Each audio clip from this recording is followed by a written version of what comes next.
Peacework Guidebook Unpacked. Episode 14. Conflict Faces the Camel's Back.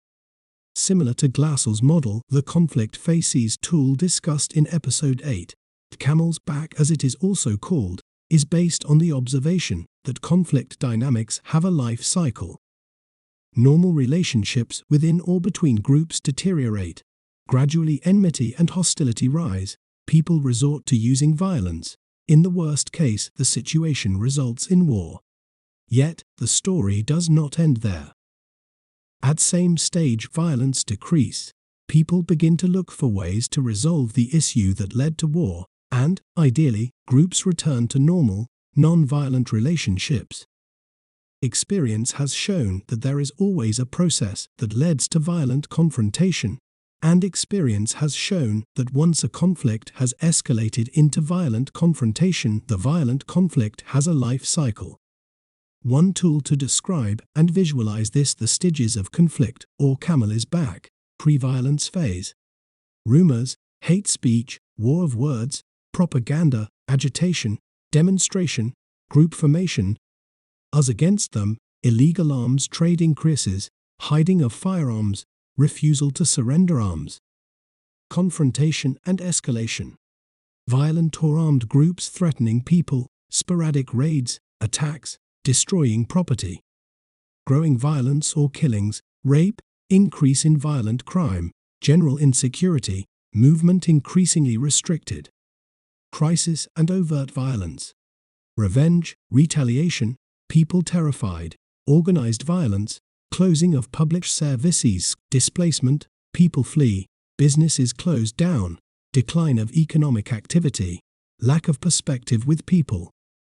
Negotiations, mediation, meetings, agreements, ceasefire, reopening of social services, business returns, economic activity restarts, return and reconstruction, rehabilitation of infrastructure. People are more hopeful. Post-violence phase.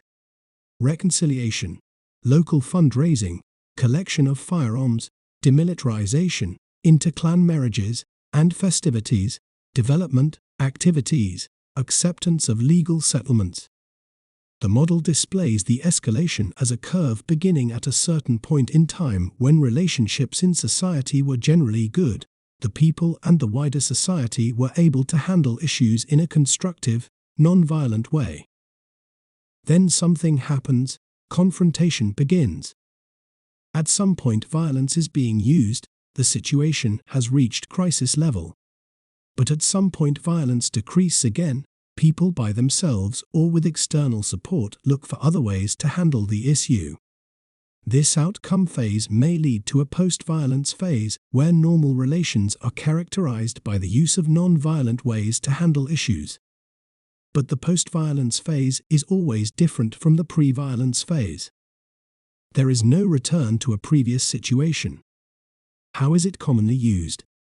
After drawing a chart with 5 columns, the exercise participants are asked to describe behavior they have noticed or witnessed in their community in each of the stages. Once the inputs have been collected, there is a discussion on what might the consequences of such behavior or situations it generates be.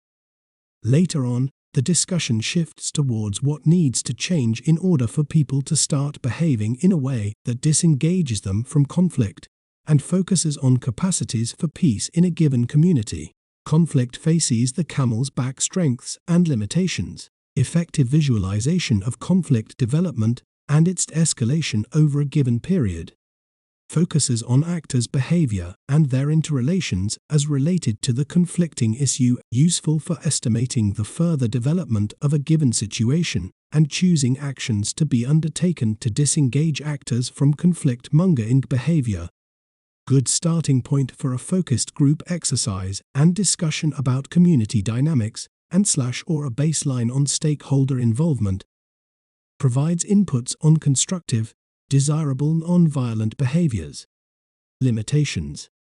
Less, very indirect focus on conflict causes, drivers or consequences.